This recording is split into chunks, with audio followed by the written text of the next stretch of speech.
Hi friends, welcome to Anjali family. இன்றைக்கி நாம் அஞ்சலி ஃபேமிலியில் ஒரு முக்கியமான விஷயம், அதாவது ஒரு நல்ல தகவல், ஒரு கதை, உண்மையான கதை. அது உண்மையான கதையை நான் உங்களுக்கு சொல்ல போகிறேன். அது என்ன அப்படின்னாக்கா, அதுக்கு முன்னாடி நம்ம சேனலை சப்ஸ்கிரைப் பண்ணாதவங்களாம் சப்ஸ்கிரைப் பண்ணிவிடுங்க. வாங்க வீடியோக்குள்ளே போகலாம். இப்போது ஒரு வீட்டில் ஒரு அம்மா, ஒரு மகன், குடும்பம் அப்படியே இருக்காங்க. அம்மா வீட்டில் வேலை செஞ்சுட்டு இருக்கிறா. 2 பேரும் புருஷனை பொண்டாட்டி மகனும் மனைவியும் வேலைக்கு போயிட்டு இருக்கிறாங்க. அப்போது வேலைக்கு போயின்னு இருக்கும்போது அம்மாவுக்கு என்ன ஆகுதுன்னா, கொஞ்சம் உடம்பு சரியில்லாமல் போயிடுது. அம்மாவுக்கு உடம்பு சரியில்லாமல் போன உடனே இவங்க கூட்டின்னு போய் பார்க்குறாங்க. ரொம்ப இடத்துல அங்கே இங்கே பார்க்குறாங்க. பார்த்தாலும் அவங்களுக்கு உடம்பு சரியாகலை. இவங்களும் லீவ் போட்டு பார்க்குறாங்க. அவங்கள பார்க்க முடியல. நிறைய லீவு போட்டாலும் இவங்களுக்கும் குடும்பத்தில் பிரச்சனை வருது. ஏன்னா லீவு நிறைய போட்டால் ஆஃபீஸில் திட்டுறாங்க அப்படின்றது தெரியுது. அப்போது என்ன பண்ணுறாங்க அப்படின்னா, 2 பேரும் என்ன பண்ணுறாங்க, பேசி முடிவு எடுக்கிறாங்க. அம்மாவை எங்கேயாச்சும் பார்க்குற இடத்துல விடலாம் அப்படின்னு சொல்லிட்டு. சரின்னு இவர் என்ன பண்ணுறாரு, ஒரு முதியோர் இல்லத்தை தேடி போகிறாரு. முதியோர் இல்லத்தை தேடி போயிட்டு அங்கே இவங்கள சேர்த்துடுறாங்க. அந்த முதியோர் இல்லத்தில் எடுத்துன்னு போயிட்டு அம்மாவை சேர்த்துடுறாங்க. அந்த அம்மா அங்கேயே இருக்கிறாங்க. இவர் மகன் மாதத்துக்கு ஒரு முறை போய் பார்த்துட்டு வராரு. போய் பார்க்கும்போதெல்லாம் ரொம்ப ரொம்ப அவங்களால முடியல, ரொம்ப கஷ்டப்படுறாங்க. என்னடா இது அப்படின்றது. ஆனால் மகன்கிட்ட எதையுமே சொல்கிறது கிடையாது. மகன் வருவார், என்ன வேணும், என்ன கேட்கணும், என்ன செய்யணும், எதுனா வேணுமா கேட்குறாரு, கொடுத்துட்டு போகிறாரு. என்ன இருந்தாலும் நம்ம பக்கத்தில் வச்சுக்கின்னு பார்க்குற மாதிரி இருக்காது இல்லைங்களா? ஆனால் மாதத்தில் ஒரு முறை மட்டும் போய் பார்த்தா எப்படி பாவம் இல்லைங்களா அவங்க? ஆனால் அவங்க எதையுமே மகன்கிட்ட கேட்குறதில்ல. அவங்க பாட்டுன்னு இருக்காங்க. இவரும் போகிறாரு பார்த்துட்டு வந்துடுறாரு. ரொம்ப நாளைக்கு இதே மாதிரி இருக்குது. அப்புறம் பாருங்கள், அந்த அம்மாவுக்கு உடம்பு சரியில்லாமல் போயிடுது. ஓகேங்களா? உடம்பு சரியில்லாமல் போனால் அப்போது மகனுக்கு தகவல் வருது, உங்கள் அம்மாவுக்கு ரொம்ப முடியாமல் இருக்காங்க, ரொம்ப படுத்துன்னு இருக்காங்க அப்படின்னு சொல்லிட்டு. அப்போது மகனுக்கு கொஞ்சம் ஒரு மாதிரி ஆகிடுது. என்னடா அம்மா முடியாமல் இருக்காங்களே அப்படின்னு சொல்லிட்டு போகிறாரு. அம்மா கிட்ட போயிட்டு, அம்மா என்னம்மா ஆச்சு அப்படின்னு சொல்லிட்டு. உடம்பு முடியல, படுத்துன்னு இருக்காங்க. அப்போது மகன் கேட்குறா, அப்படி அம்மா உனக்கு என்ன வேணும் அப்படின்னு சொல்லிட்டு மகன் அம்மா கிட்ட கேட்குறாரு. அப்போது அம்மா யோசிக்கிறாங்க, இவ்வளோ நாள் கேட்காத புள்ள இப்போ நம்மக்கிட்ட என்ன வேணும்னு கேட்குறான். பாவம், அவன் மட்டும் என்ன பண்ணுவான், அவன் குடும்பத்தை பார்க்கணும் இல்லையா அப்படின்னு சொல்லிட்டு யோசிக்கிறாங்க. அப்போது மகனே, நீ எனக்கு எதுனா செய்யணும்னு நினச்சியன்னா நான் கேட்குறத எனக்கு செஞ்சு கொடு அப்படின்னு சொல்லிட்டு சொல்கிறாங்க.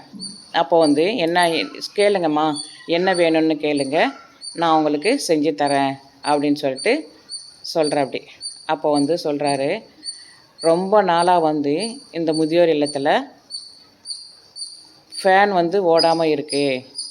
ஃபேன் காற்றே இல்லாமல் நிறைய பேர் அவதிப்படுறாங்க. நல்ல சாப்பாடு எல்லாமே ஊசி போன சாப்பாடை மட்டும்தான் இங்கே இருக்கிறவங்களுக்கு எல்லாருக்கும் கொடுக்குறாங்க.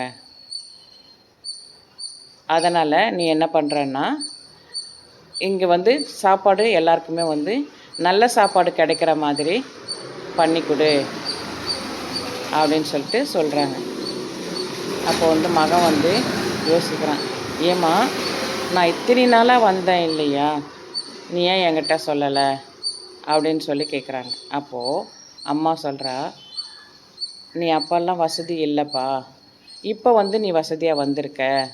ஆனால் அதையெல்லாம் அனுபவிக்கிறதுக்கு தான் எனக்கு கொடுத்து வைக்கலை.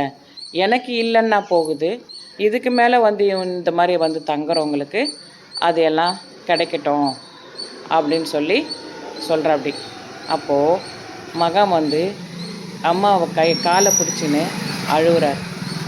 நான் வந்து தப்பு பண்ணிட்டேம்மா, என்ன இருந்தாலும் நான் எங்கள் கூடவே வச்சுட்டு உங்களை இருந்திருக்கணும், பார்த்துருக்கணும். ஆனால் நீங்கள் எவ்வளோ கஷ்டத்தை நீங்கள் வந்து அனுபவிச்சிருக்கிறீங்க இங்கே அப்படின்றத நீங்கள் இப்போ சொல்லி தான் எனக்கு தெரியுது.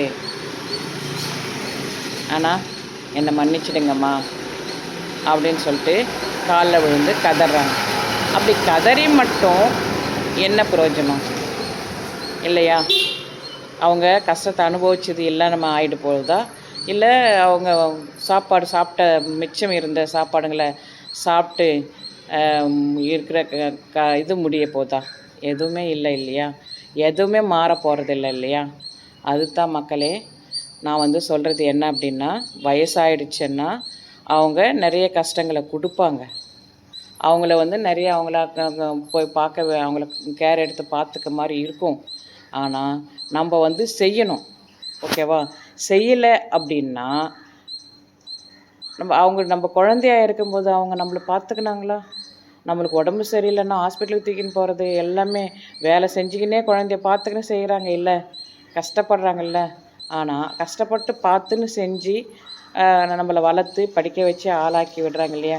எல்லா பெற்றோர்களையுமே சொல்கிறேன், ஒருத்தர் தவறாமல் எல்லா பெற்றோருங்க, எல்லா தாய் தந்தைங்களுமே வந்து கஷ்டப்பட்டு தான் வந்து தன்னுடைய குழந்தைங்கள வளர்க்குறாங்க. ஓகேவா? கஷ்டம் இல்லாமல் யாருமே வந்து குழந்தைங்கள வளர்க்கலை. கஷ்டம் இல்லாமல் எப்படியாப்பட்ட நல்ல வசதியாக இருந்தாலும் சரி, என்ன எப்படி இருந்தாலும் சரி, ஆனால் கஷ்டப்படாமல் வந்து எந்த குழந்தைங்களையும் வளர்க்கவே முடியாது. ஆனால் அப்போ வந்து அவங்க எனக்கு பாரமாக இருக்கிறேன், என்னால் முடியல, நான் கஷ்டப்படுறேன், உன்னை எப்படி நான் வச்சுன்னு இருக்கிறது அப்படின்னு சொல்லி அவங்க யோசித்து இருந்தாங்களன்னா நீங்கள் வந்து இன்றைக்கி இந்த நிலைமைக்கு வந்திருக்க முடியாது இல்லையா? உண்மை தானே? உண்மை என்ன? லைக் பண்ணுங்கள். ஓகேங்களா? நான் போட்டிருக்கிற தகவல் வந்து உண்மைன்னா லைக் பண்ணுங்கள். எத்தனை பேர் வந்து தன்னுடைய அப்பா அம்மாவை கூடவே வச்சுன்னு இருக்கிறீங்க? தன்னுடைய அப்பா அம்மாவை தனியாக வச்சுட்டு எத்தனை பேர் நீங்கள் மட்டும் வாழ்கிறீங்க? நீங்கள் மட்டும் சந்தோஷமாக எல்லாத்தையும் அனுபவிக்கிறீங்க? சொல்லுங்கள். நிறைய பேர் இருக்காங்க. ஆனால் அவங்களால சந்தர்ப்ப சூழ்நிலை இல்லாமல் யாருக்குமே இல்லை. எல்லாருமே கஷ்டப்படுறவங்க தான். எல்லாருமே அவங்கவுங்களோட இதில் இருக்காங்க. பட் இருந்தாலுமே தனியாக வந்து இருந்தால் கூட, ஆனால் அப்பா அம்மாவை வந்து கேர் எடுத்து பார்த்துக்கோங்க. அதுதான் உங்களுக்கு வந்து ரொம்ப ரொம்ப ரொம்ப நல்லது. நாளைக்கு உங்களோட பசங்க உங்களை பார்த்துக்கணும். நம்ம பாட்டி எப்படி பார்த்துக்கினாங்க, நம்ம தாத்தாவை எப்படி பார்த்துக்கினாங்க, நம்மளும் நம்ம அப்பா அம்மா இப்படி பார்த்துக்கலாம் அப்படின்னு சொல்லிட்டு யோசித்து பார்த்து பண்ணுவாங்க. சரிங்களா? அதனால தான் சொல்கிறேன் நண்பர்களே, நீங்கள் வந்து யாராக இருந்தாலும் சரி, பெற்றவங்களை வந்து எவ்வளோ பெற்றவங்க வந்து 2-3 வார்த்தை, இப்போ நம்ம குழந்தையாக இருக்கும்போது நம்ம எட்டி உதைச்சா அவங்க வாங்கிக்கிறாங்க இல்லையா? அதே நேரத்தில் நம்ம வயசாகிடுச்சுனாலும் நம்ம வந்து குழந்தைங்க வயசாகிடுச்சுன்னா அவங்க அந்த மாதிரி குழந்தையாக தானே ஆயிடுறாங்க. அவங்க எதனால சிலுமிஷம் பண்ணால் நம்ம ஏன் ஒத்துக்க மாட்டேங்கிறோம்? கரெக்டு தானே? பாருங்கள். பிடிச்சிருந்தால் லைக் பண்ணுங்கள்.